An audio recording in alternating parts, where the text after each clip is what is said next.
people are solely PvP, but yet there will be those people who are good enough at PvE to get that weapon, and then will just dominate the rest of us in PvP. And that just kind of sucks. But then again, that's just jealousy on my part. I want that staff so badly. It looks like the most incredible thing I've ever seen. But I actually have done 0 heroics, so chances of me ever getting that are slim to none. Yeah, 0 heroics, legit none on my warlock at least. On my rogue, I do them, but yeah, so I'll never get that, but I want it so badly. It looks so good. Alright, so moving on. I was just using that HUD a bit, the kite, which works really well. I make the mistake of getting way too close to the enhancement shaman, and I do a blanket silence in order to get a fear, but of course he tremors that. Blanket silences are actually really effective against the enhancement shaman, because what it does is it'll not allow them to wind shear. So that what happens is once you blanket silence them, they won't be able to wind shear you, and you can get off an uninterrupted fear. And as you can see, I Howl of Terror since he used his Tremor before, and I got that off, and that went all well. And then he goes down. Then the Arcane Mage comes along again, and I feel like this will be a really easy fight. And so I get a full dot rotation on him, and then look who comes out already. The Enhancement Shaman. He's back, and he wants me dead. I Death Coil. He trinkets the Death Coil, which realistically he can do, because he can get out of all my other things anyway. He can block a fear, and tremor the the Howl of Terror. So really, that actually makes sense. But I still don't recommend it unless it's necessary. As you can see, he probably could have won that fight without even the trinket there, and so it wasn't really necessary, especially because he could have just tremored the fear that would have followed. So I try to cast an Infernal on him, but I know that's not, but it doesn't go off, and then thankfully, here's that pally again. And this guy has saved my life a couple of times now, and I'm pretty glad for that. So he goes down, I have no health left, and I make it out. Alright, so now I'm going to move on just to the conquest point changes, okay? So when 4.2 comes, guys, you got to be ready to get your teams up there. It's going to be a pretty big race, probably way bigger than 4.03 when everything came out, when all the new PvP weapons came out, because what is happening in Season 10 is that conquest point weapons will only be purchasable once a required minimum sum of conquest points has been reached during the current season. For example, Ruthless Gladiator's Pike costs 3,400 conquest points to purchase. However, players must first earn a total of 11,650 conquest points during Season 10 before they're able to purchase it. Alright, so the reason why you gotta try really hard and go over your caps and just get your points up there is because you could be taking up to 10 weeks to get your PvP weapons if you don't have a team higher than 1,500. And you can't wait that long. 10 weeks is over 2 months. And 2 months before you get the good PvP weapons, like there will be teams who will have it in 5 weeks, 4 weeks, even I guess possibly 3 weeks if your cap is high enough. I know Wreckful would have a cap that high this season, but yeah. So you got to work on it. You got to get your caps up there if you can, because 10 weeks is too long a time to be without the new PvP weapons. People will just be owning you, because these new weapons are sweet. Oh yeah, by the way, speaking of that, everybody go check out the new PvP weapons. They are badass. I especially like the shields, and the two-handed sword, and the one-handed mace, and the bows. I like the bows. I always really like the bows, even though I don't even play a hunter. But yeah, that's really sweet. And the same thing's happening for honor points. The Season 9, every epic from Season 9 is now gonna be able to be bought with honor on June 21st, and you won't be able to buy the Season 9 weapons with honor until you've earned a total of 18,500 honor points in Season 10. So it's basically the same thing, but those aren't as important. All I know, guys, is that if you really wanted to get a class fully PvP a spec fully PvP geared, but can never get enough conquest points for that, your chance is from June 21st to the 28th. That's the best chance you'll ever get.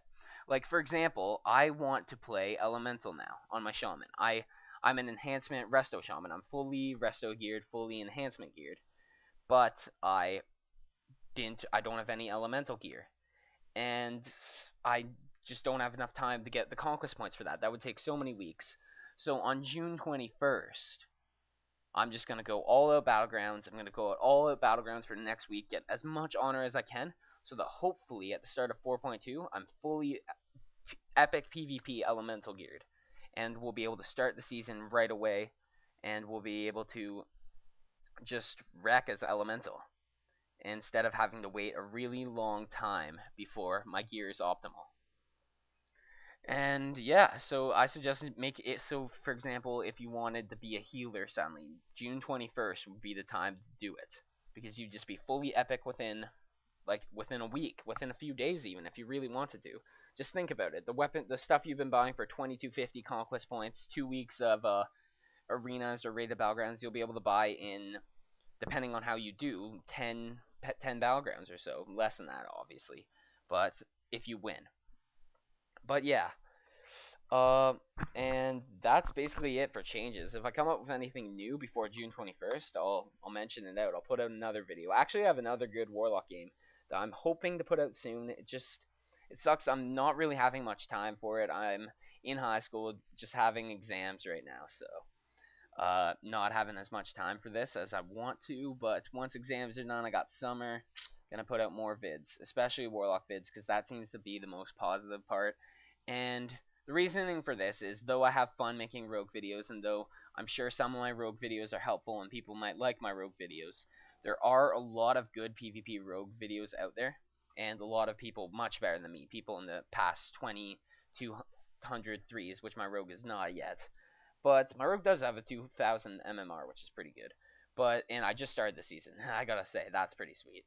But I just there are better rogues out there, and I fully support people watching them instead. So I'm gonna focus more on Warlock videos, because as far as I know, there aren't really any Warlock PvP videos really out there. I never found any, and so I kind of had to learn everything for myself.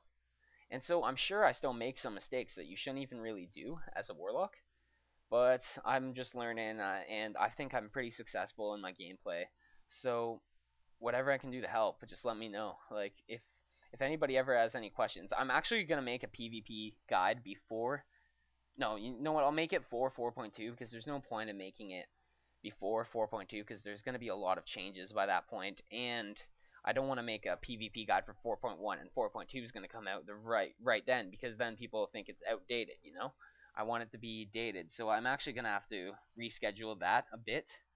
But I've got some good plans for that. I've got a lot of ideas on how to make a good PvP guide, and I'm hoping to kind of be able to help everybody with Warlock stuff, because I'm asked a lot of questions on how to play Affliction Warlock, what stuff you should do, what macros you should have, and it gets really overwhelming trying to answer all that, and I try and message people, and I try and come up with really long, really complicated, really thorough answers, and it takes a while. And so I'm gonna try and put out a video kind of explaining that, so everybody can work on their Warlock gameplay and just get a lot better, be able to focus more on how things are, as how like what because Warlock gameplay is different than other classes, specifically because, in my opinion, you're kind of a glass cannon, but not in the way you would expect, because you deal a ton of damage, but you have to be involved in the fight. You have to be watching everybody. You have to be knowing who is dotted, who isn't dotted. You have to know just when you have to switch targets, when you have to silence someone, and just the more people you dot, the more damage you will deal, the more healing you will get, and the harder it will be to kill you. And that's what makes Affliction Warlock gameplay really unique and really fun, and it's one of the reasons why I like it so much, and why I've always liked it. Affliction has always been my favorite PvP spec ever since vanilla, even though I was awful at PvP. Seriously, if anybody could have seen me then, that would not have been good. But then again, I was only like 11. So yeah, so I've gone on a lot better, and I've learned things as Affliction, and I'm hoping just with my video to just help other people with Affliction, and just yeah.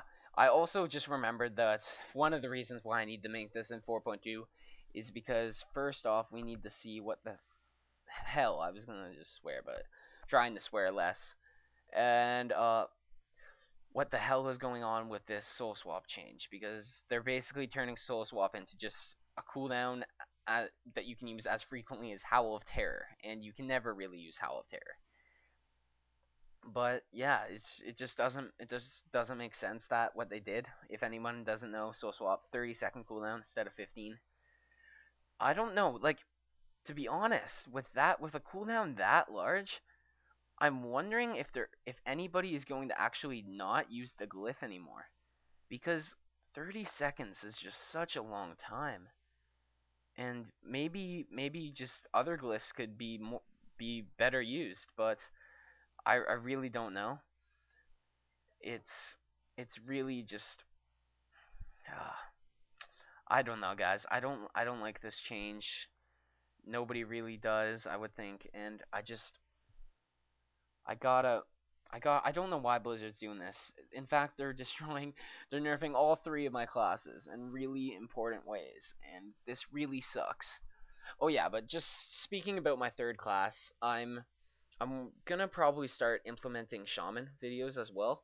Mystery Hobos put in videos frequently where I've actually been healing, and just in case anybody's seen those, I just want to defend myself quickly. I am shit, and I know it. I just started. I've literally never healed anything before, let alone PvP, and it's completely different than me, and I'm just having difficulty getting used to it. But I'm doing pretty well, I gotta say. I'm kind of getting the hang of it. Obviously, I won't ever be at the level where I can make resto videos for a while, but I feel like I could successfully make enhancement videos or even elemental. Uh, and yeah, I think I could be successful making good videos for those specs, but I'm just not good enough at resto yet. I still have a ton to learn there. So if you ever see any PvP arena videos of me on resto, just don't judge me too harshly. I'm still learning. I'm shit. I know it. No need to say it. Alright, so just gonna finish off on the game here before this is done. Alright, so Warrior charges comes at me. I howl. Of course, he Berserker rages. So I just try and get a curse on of exhaustion on him. I teleport away, and he spell reflects. See that that's up, so I make sure that I just use a Fell Flame just to get rid of the spell reflect. I fear him away. He goes down, and victory. Whoa, it takes a second, but victory. Yeah, that's right, Warriors. You got owned. No, Warriors usually kick my ass. It's just fun when I beat them once in a while. But anyway, that's the end of the video. Hope you guys enjoyed. I go top damage. I just like being top damage as a warlock. It's just fun. I know it's not that important, but whatever. It's what I like.